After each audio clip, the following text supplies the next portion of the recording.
ano yung gagawin natin para sa ating first year anniversary? It has to be special because that's our first year anniversary. dapat lang. Any suggestions, guys? Kayo na. Kayo naman! Ako what if medical mission, mga ganon, dental mission, or something for the senior citizens? Labas lang tayo. Kamsi Dapat ako, talaga. pwede tayong magbaranggayan ulit. Pero this time, hindi sa Metro Manila. Why not Luzon, Visayas, Mindanao? Ay, oo. Hindi, bakit hindi na lang natin simplehan? As simple as yung mga feeding program, ganyan. Special nga eh. Program Special, special. di ba? Special. Lagi naman natin ginagawa yung medical sa yung yung dental, di ba? Sa bagay, oo. di ba? Ma'am, libreng libreng makeover. Tsare. Ay, taray, pwede. Maganda yan. Pwedeng sama ng... Ipapasok ko yung Queen Mother Salon para kung gusto mo ng makeover. Oh, okay naman yun. Pwede. Ako na lang ako. Pag makeover kasi, parang overnight lang. Pagkatapos nun, siyempre, hindi naman niya laging suot yung makeup niya. Babalik na siya sa realidad, Mama Carla, di ba? Mas maganda yung pang matagalan. I agree with the Alex. Yung magtatagal, yung memorable, yung hindi kinabukasan wala na. Meron akong suggestion kasi sa dami nating mga naging bisita, ang talagang tumatatak sa atin, lagi nating kinokorek pagka sinasabing ang asawa ko. So, naging ugali na nating tanungin na parang, kasal ba kayo? Tama. Hindi po. Ang partner mo, ang kinakasama mo. Why not pili tayo ng kung ilan man doon na talagang espesyal na ang kanilang pagsasama ay taon na, matagal na, at talagang tunay naman na nagmamahalan pero hindi nga lang walang kakayanan na ikasal. Bakit di tayo dumampot sa mga yun na mga magpa-partners at ipakasal natin sila? Mama Carla, Mama Carla, tama yan. Kasi pag kinasal, involve ang makeover. oo. Diba? Kasi kakasal sila eh. May pakain. May pakain. Ay, nako. Outreach yun eh. Bibigyan siyempre natin ng mga paingkim yan. Pagtulong Muntikan yan. mong tamaan si attorney. Pag nataba ako sa attorney, di may kaso ko. Ang galing mo. Alam mo, yan yung Dapat ka nga dyan. Mama Carla, yan din yung iniisip ko. Magandang idea, pero maraming trabaho yan. Kasi sa aming part ni Dr. Camille, kailangan dyan may counseling. Hindi naman basta-basta papakasal yan eh. Kailangan malaman nila. Pero maganda, sang-ayon ako, dahil mabibigyan ng dignidad ang pagsasama nila. Hindi ba? Sa akin kasi, di ba, pag yung ganyan, hindi lang mabubush yung moral ng mga mag-partner eh. Talagang sasabihin natin, ay, makukonsider natin, lalo na yung may mga anak na pamilya na talaga Diba? sila. eh. Importante minsan, talaga yung... meron tayong naging guest dito, attorney, na nagsasama na for 15 years. Yes. Kung ako asawa mo, iwanan talaga kita. Sa itsura mo ba naman yan? Diyos ko, magkaiba tayo. Naku po. Kasal ka Bakit ba? naman hindi- Joanne, ikaw ba ay kasal? Hindi po. Okay, so hindi asawa, kinakasama, no? So ilang taon mo nang kinakasama itong taong ito? 13 years po. 13 years. So parang asawa na rin, ano? Attorney. Okay, so may mga anak kayo? Meron po. Ilan? 6. 6 ang anak. Ako from the point of view na yung kasal, no? Pwedeng civil wedding. Civil is good dahil kinikilala din ng ating pamahalaan yung civil wedding. Kung yung sinasabi ni attorney kanina, yung maganda sana yun sa simbahan, ano? Kasi sacramental naman yun. But just to say, maraming magtatagal, ang daming requirements na hinihingi ng simbahan. Ang kailangan Civil, natin for our first year anniversary, sobrang special na maikasal na natin at sila. legitimate talaga ang kasal. So kailangan natin malaman sinong po pwedeng magkasal sa kanila. Dito sa face-to-face, iniisip nila na pag nagsama sila, asawa ko. So pag tinatanong natin, asawa mo ba talaga? Kasal ba kayo? Ang sagot, hindi. Hindi. So that's about 99% Right. of yung ini-interview natin. So it sends a message na we value the sanctity of marriage. Ang problema is yung requirements nga, do we have enough time to get the mayor's permit? Sino kayang mayor ang papayag na pupunta sa studio? Well, Dapat yung andito selection naman, yan, ano? Yung I think, sino yung mga karapat-dapat na... hihimayin natin kung sino yung mga guests natin. Ay, gusto ko yung buntis. Yung sabi niya buntis siya, tapos meron Yung tayo... 64 years old. Oh, yes. Gusto Oy, ko yan. ang taas ang rating natin doon. Ha? Trend. Sinundan yun, ha? Ate Ninita, ano sinasabi mo? Bakit parang gusto mo ng mang-upak? Anong nararamdaman mo? Mami, Ano? nagigigil ako. Bakit? Kasi galit na galit talaga ako sa kanya. Ano? Galit na galit ko sa kanya. Bakit? Nagigigil ako. Bakit ganyan yun yung pamangkin ko? Batang-bata pa. Yan ang napusuan na pamangkin niya eh. Oh, baka isipin nila, di na yung makod, wala akong alam. Ate Jocelyn, ilang buwan ka ng buntis? Magpipito po, ngayon katapusan ko. Ilang taon ka na talaga, Ate Jocelyn? 55 po. 55. Pogi ba si Hindi Nelson? naman po ako tumitingin sa gwapo, kundi gusto ko. Siguro, pinagkaloob sa Diyos nga para sa akin siya. Hindi talaga nito. Sa totoo lang ha, nai-inlove ako sa Nanay Jocelyn ha. Nanay Jocelyn, meron kang something ha. Taas ng dating ha. Hanggang saan mo ipaglalaban ang love mo kay Nelson? Hanggang katapusan ng aking hininga.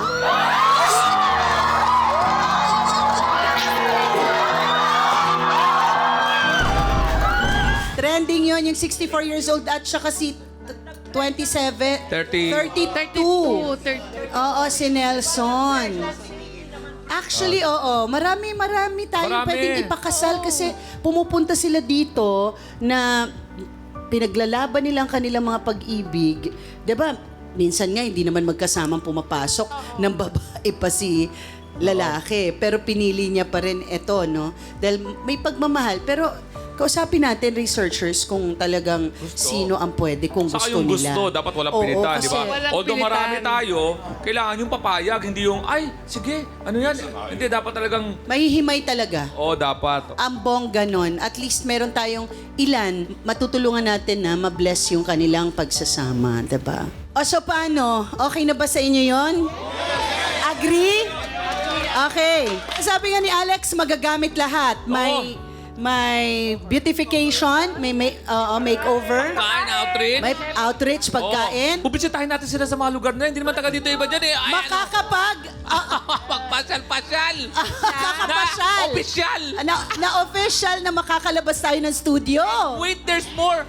Yung kortina natin, nilaban yung itim eh. Ay! Puti na. Oo nga! Ang taray ng renovation, Cortina. Okay. It's a sign na talagang very special yung gagawin natin for our first year anniversary. Ayan. Okay na tayo, ha? Kasalan. Mga sawsawero natin na nasa kanilang mga bahay at syempre sa lahat ng pamilyang nagpatuloy sa atin sa kanilang mga tahanan. Maraming salamat sa inyo.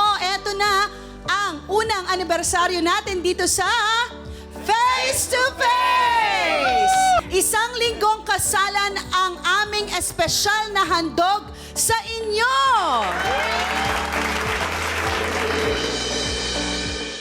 At kung may kalain na lalaki pala darating sa buhay ko. Nasa kanya naman yun. Sa loob ng isang taon, sinamahan nyo kaming kausapin ang mga nagrereklamo at mga nerereklamo. Na nahuli ka o may relasyon kayo ni Mariel? Hindi naman po totoo yun. Naghinala lang po siya. Nakimarites kayo sa bawat balitaktakan na nagaganap sa studio. Sino mo gusto magpaliwanag? Nakipulso sa bawat issue na ating napakinggan. Siyempre po, ibig sabihin nun, may tinatago siya sa akin. At naging saksi sa pagmamahalan ng 4 na lovebirds na aming napili. Tinatanggap mo ba ang pag-ibig ko? Oo. Para tulungan sa kanilang road to forever. Will you marry me? Yes. Will true love conquer all?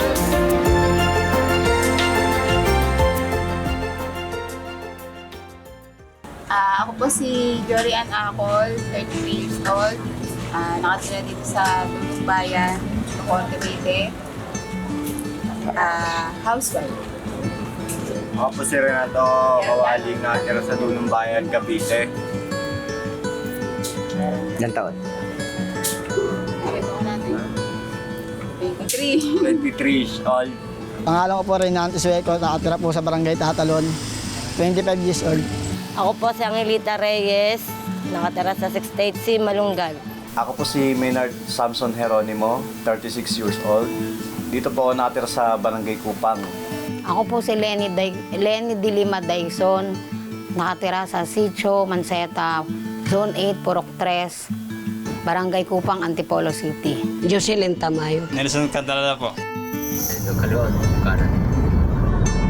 Una naming pinuntahan ang lugar ni Nanay Jocelyn at Nelson. Kung matatandaan nyo, sa bangketa sila sa Agham Road, tumutuloy noon. Ay, saan dito nakatira si Nelson?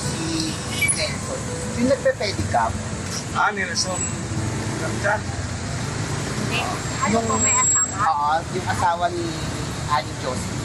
Si ano, yung nanay ni Renata. Pamilya na yun. Pero laking gulat ng aming team na wala na pala sila doon. Ang sabi ng mga tao, umuwi muna sila ng probinsya.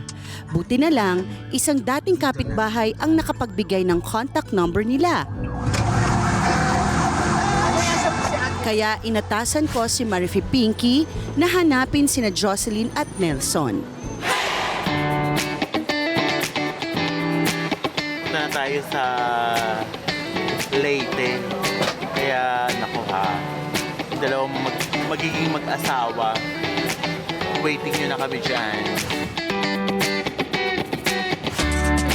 That same day, dumating sa Tacloban ang face-to-face team. Siyempre, nandito na rin tayo sa Tacloban. Daanan na rin natin dito yung mga pasyalan. Picture muna tayo. Kunan mo ako ng picture, kuya.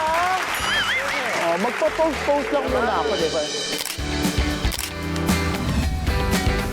Mula sa Tacloban, halos 6 na oras ang biniyahe ng team face-to-face para marating ang bayan ng Isabel. Mahanap na kaya ni na Pinky sina Jocelyn at Nelson? Jocelyn! Nelson! Nasaan na kayo? Ano ba? Jocelyn! Ano ba, Jocelyn? Nasaan si Jocelyn? Jocelyn! Nasaan ka na, Nelson? Jocelyn! Nelson! Nasaan na kayo? Ano ba? Jocelyn! Ano ba, Jocelyn? Nasaan si Jocelyn? Habang hinahanap pa ni na Marifi Pinky, sina Jocelyn at Nelson, pinuntahan din ng aming team face-to-face sina Jory Ann at Renato na nakatira naman sa Bacoor, Cavite para kumustahin naman ang buhay nila pagkatapos ng kanilang face-to-face. Naabutan namin si Renato na nag-aayos ng kanyang kalakal na siya pa ring hanap buhay nila ni Jory Ann. Ang gagawin ko niyan, pag wala kaming pagkain, mangungutang muna ako sa tindahan. Diyan sa kapitbahay namin. Sa hapon ko naman babayaran yun, naalis na agad ako para mga lakad. Bote plastic! Yung mga bote plastic! Yun, ganun yung ginagawa ko. Para matawid lang yung gutom namin sa maghapon.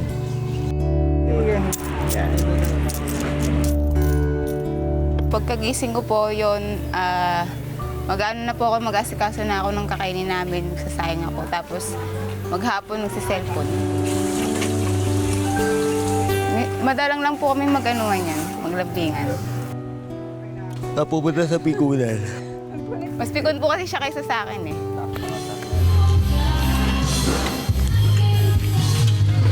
Ha?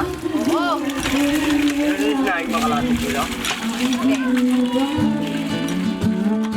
Promise ko sa kanya na pag halimbawa kami, kinasanayin talaga, hindi ko siya pababayaan. Kahit sino mang mga tao dyan na maano sa kanya, basta yun. Hindi ko siya iiwan. Tayong ganun din. Kamatayan. Pag kinasal na kami, ganun din yung gagawin ko sa'yo, hindi kita iiwan. Kahit anong mangyari, kahit inaano ka ng mga barkada mo dyan, hindi kita iiwan. Paglalabang kita hanggang dulo.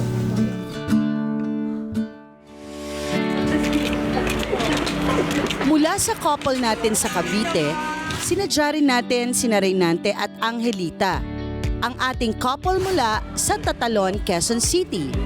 Going strong pa rin kaya sila?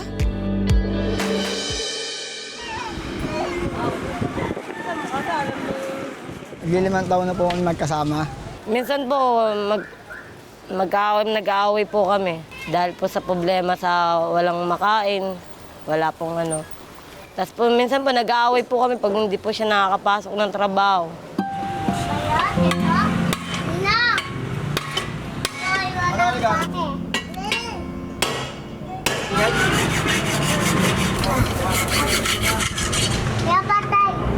Ano lang po, swerte lang po kami ngayon kasi binigay lang po sa amin. Pinapadaan lang po kami dun sa Banaoy kanina. Yung umaga po namin, hindi po kami nakakain ng umaga. Tanghali na lang po. Ang hirap din po, lalo na po yung nag-lockdown. Ang hirap po ng buhay. Pinopost po namin ng anak ko para magkagatas lang po kami. Meron pong gatas yung anak ko para may mga diaper. Ayon sa SWS survey nitong nakaraang March 2024, 46% sa kabuuang population ng Pilipinas ang nagsasabi na nakakaranas sila ng kahirapan. At kasama sina Angelita at Renante sa mga Pilipinong sumubok na makaraos at makakain kada araw. Pangarap nila ang maikasal kagaya ng ibang nagsasama. Pero mas prioridad nila ang may makain araw-araw. Sa hirap ng buhay ngayon, papayag kaya sila sa alok natin na maikasal na sila sa wakas? Nang puntahan namin sina Angelita at Renante, nakita natin ang pagsubok sa araw-araw. Minsan po sumasaglin din po siya sa gawa ng kotse. Tumutulong lang po? Tumutulong-tulong lang din po siya dyan. Isang linggo pa lang po siya doon kasi pinalit lang po kasi siya eh. Wala talagang siya yung talagang matagalan na trabaho. Gusto ko yung masipag po siya magtrabaho para sa mga anak niya. Lahat po gagawin ko. Ito pa rin kayo para sa mga anak natin. Nakakilala lang po kami kasi nasa Valenzuela pa po ako yun nagtatrabaho. Sa Facebook lang po kami magkakilala nito. Kasi yung una po nagchat-chat po siya sa akin. Tapos yun, doon na kami nagkatuluyan. Dahil po hindi po ako pupunta dito eh. Namilit lang po siya papuntahin eh. At gaya ng tanong namin kanina, papayag kaya sila sa alok naming kasal sa kabila ng hirap ng buhay ngayon? Habang hinihintay ang sagot ni na Angelita at Renante, pinuntahan na rin namin sa Kupang, Antipolo ang pang-apat na couple natin na sina Lenny at Maynard. Sa aming pakikipag-usap sa kanila, nalaman namin ang kanilang pinagdaraanan ngayon.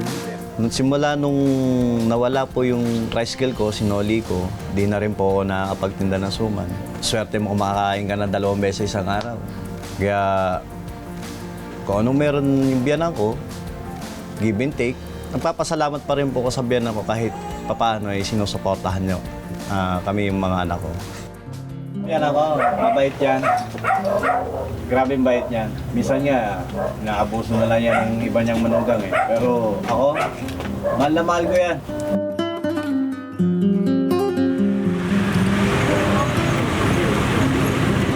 Sa trabaho po, yaya po ako doon. Ang gawa ko pong mag-alaga ng ibang bata, yung anak ko po hindi ko po maalagaan ng maayos. Dahil po sa wala po kaming maayos na hanap buhay, ganyan. Kailangan ko pong pumasok ng ganun para lang po may pang gastos po dito sa bahay. Opo, nakakatulong po kahit papano. Malakas ka tayo. Pangarap ko, magkaroon talaga ng sariling kahit munting bahay. Malagyan sana ng plywood kasi para yung mga anak ko, paper na sa loob. O kung may pagkakataon na makabili ako ng TV, hindi na ko lalabas yung mga anak ko.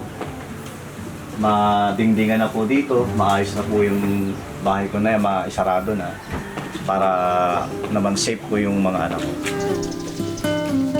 Pangarap ko rin magkaroon ng sariling tricycle na ibabiyahe. Yun lang naman din po ang pangarap ko na magkaroon din po siya ng ganong kapagkakakitaan. Kasi isa pa po yung sa pagtitinda din po namin ng suman. Kasi nagtitinda po kami ng suman. So naubusan po kami ng puhunan kaya hindi na po kami makapagtinda. Pangarap po din po mapagtapos yung mga anak namin sa pag-aaral. Ingat. Bye! Sa naging episode po namin, napatawad ko na po siya sa kasalanan niya. Nakukutuban ko po siya na yung asawa ko, kinakalantarin niya doon sa loob ng Malay ko po losyang na ata yan. Losyang? Talaga ba? Bakit ikaw? Ang tingin mo sa sarili mo? Maganda, syempre. Maganda ka talaga? Kaya pala. May anak ka na ba, Joanne? Yes po, walong Ilan? taon isa. Babae po na si Joanne. Ano yan, Lenny? Bumalik ba ang dati ninyong problema ni Maynard?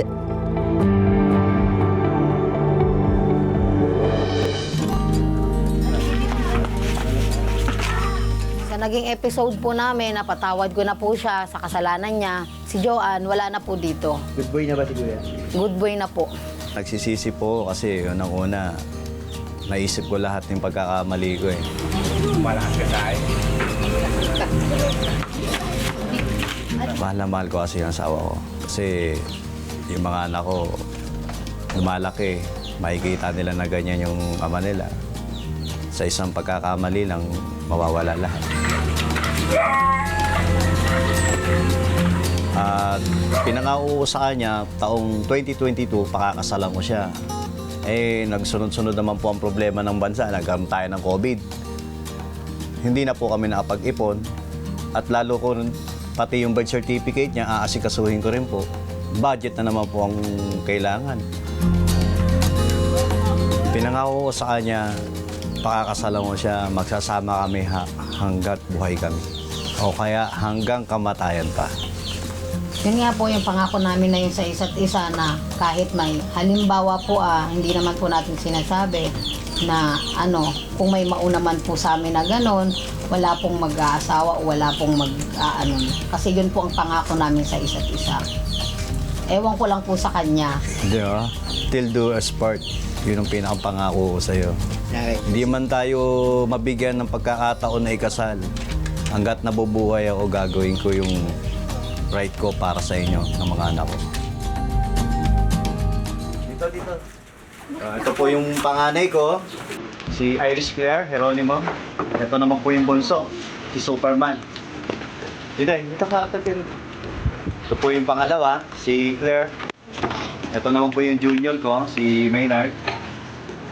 Dito ka. Sarah, lapit. Lapit kayo kay Maynard. Ito naman po yung Sarah ko, Sarah Geronimo ko. Tapos ito naman po yung pang-lima, si Luis Clark. Yan po yung anin ko pong anak. Sabi ko nga sa kanya, 12 yung kontratang pinirmahan po niya sa akin. Pero 6 lang po yung nagawa eh. Okay na po ako daw, meron po akong 3 anak na lalaki, 3 anak na babae.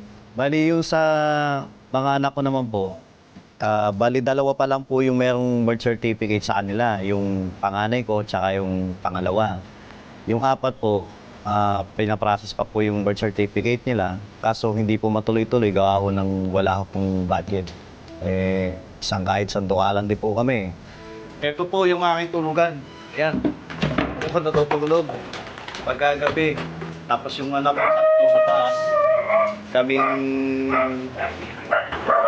6 dito. Asawa ko.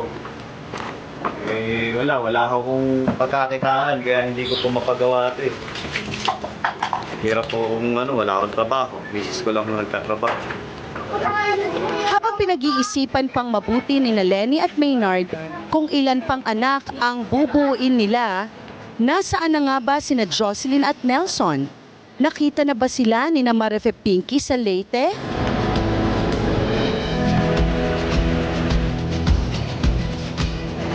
Nahanap na natin sina Jory at Renato mula sa Cavite, Angelita at Reynante ng Tatalon, Quezon City, Tlani at Maynard ng Kupang, Antipolo. At eto na, ang good news! Nahanap na ni Marife Pinky sina Jocelyn at Nelson. Dito ko lang pala kayo matatagpuan. Kamusta Ate Jocelyn? Nelson, kamusta yan? Mabuti lang po. Saan kayo dito nakatira? Dan po. Kamusta? Simulat nung sinala kayo sa face-to-face, ano nangyari? Ba't kayo dito napadpad sa Leyte? Gusto niya pong umuwi dahil Siyempre, wala kaming Dito na kayo. Saan ang bahay nyo dito? Doon po. Tara, puntahan natin ang bahay nyo. Dala, bilis. Naging fresh ka. Ayan, o. Dito ka, punta tayo sa bahay nila. Dito kayo tutuloy. Doon po. Baka mabuti naman ang buhay nyo dito eh, no? Ayun yung masyado po. maganda sana siya. Isang araw, kakaan ng 3 araw. Ayan, punta natin ang bahay ninyo. Mukhang masaya naman kayo dito ang dalawa. Opo. Talagang perfect ang life dito sa bahay nyo. Ayan. Opo. Magandang hapon. Ayan. Saan ang bahay nyo? Doon po. Doon. Tara, papasok tayo. Mauna kayo, bilis.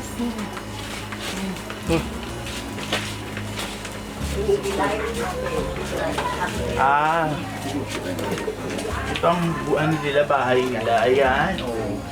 Mukhang saktong-sakto sa inyo itong dalawa itong bahay ninyo, Ayan. Wala kayong electric fan? Ayan lang electric fan ninyo. Hindi ba mainit dito? Mainit po pag walang ilinpan, pero mainit pa rin kahit may ilinpan. Dito kayo natutulog dalawa. Ito Opo. yung sabi niyong bahay ninyo. Opo. Ano madalas ang ginagawa niyo dito sa loob pag gano'n? Kakain po, tapos magpahinga po. Saan ang ano niyo dito? CR? Nandun po. Doon, sa Doon.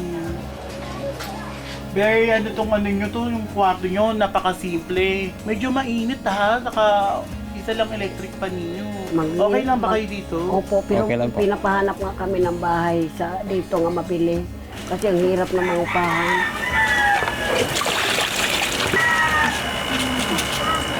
Dito ka naghuhugas? Malinis naman ba yung tubig? Saan nagagaling yung tubig na yan? Pinawasa po. May nawasa dito. Kaya malinis naman yan. Kaya Nelson, ikaw nag-iigibisa kapag walang tubig. Opo. Tari ni ate yan, sipag, di ba? Saan naman kayo nagluluto? Diyan. Dito naman. Ito ang tinatawag dito sa probinsya na dirty kitchen. Ganyan lang, di ba? Sa Maynila, kailangan Siyempre ka nandun. kalan doon kasi bawal ang usok doon. Masaya na rin ako magkasarili tayo. Tapos, mas maganda sana may lisensya ako. Hindi masara tayo. Tara, hindi pa ako nagla-lunch. Kain tayo, tara. Doon ako angkas sa inyo sa e-bike nyo. Tara. Saan masarap kumain dito? Sino mo nadala, sir? Ikaw? Hindi ako pangulong yan eh. Go. Kaya mo yan. Sabi kami ni Ate Josephine. Go. Kaya mo yan.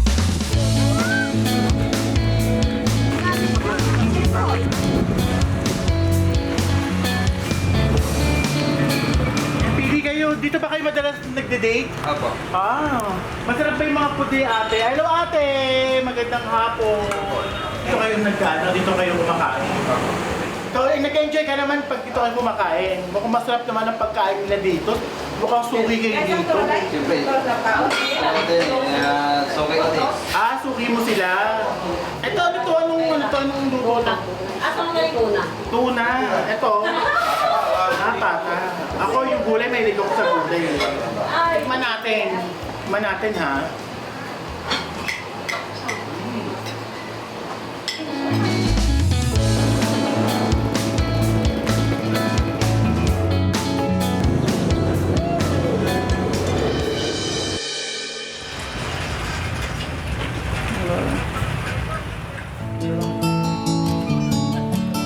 May taon na ba kayo nagsasama? 2 na po. Sabi dun sa nababasa ko sa social media, sobrang trending kayo. Sabi, ikaw Jocelyn, ano daw? Wala, Totoo ba yun? Tingin naman akong ganyan pag may gagayumahan. Hindi naman ako marunong Ito, noon. yung isa namin camera, gagayumahan.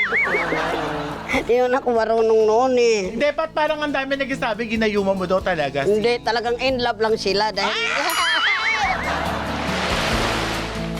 Bakit kayo napunta dito sa Leyte? ayaw na niya sa Manila dahil nakahiga na kami, nakatulog kami karsada 1 buwan pa. Talaga? Bakit tinitira niyo dati? Na paano? Pinalayas lang kami, wala kaming utang. Bakit kayo pinalayas? Di namin alam, di lang kami nakalinis dahil gawa nga may sakit nga kaming dalawa. Paano kayo napunta dito sa Leyte? Umuwi kami nung December to dahil yung amin ring inupahan nga taga-Leyte rin po yon. Binigyan lang kami 5 araw nga palugit. Siyempre, ito naman ayaw niyang gulo. Kaya sabi niya, umuwi na lang tayo Leyte. Sa nangyaring ito kay na Jocelyn at Nelson, tatanggapin pa kaya nila ang alok naming ipakasal sila? Gugustuhin pa ba nilang bumalik ng Maynila? O dito na magtatapos ang fairy tale wedding na plano sana namin para sa kanila? Abangan lahat yan bukas.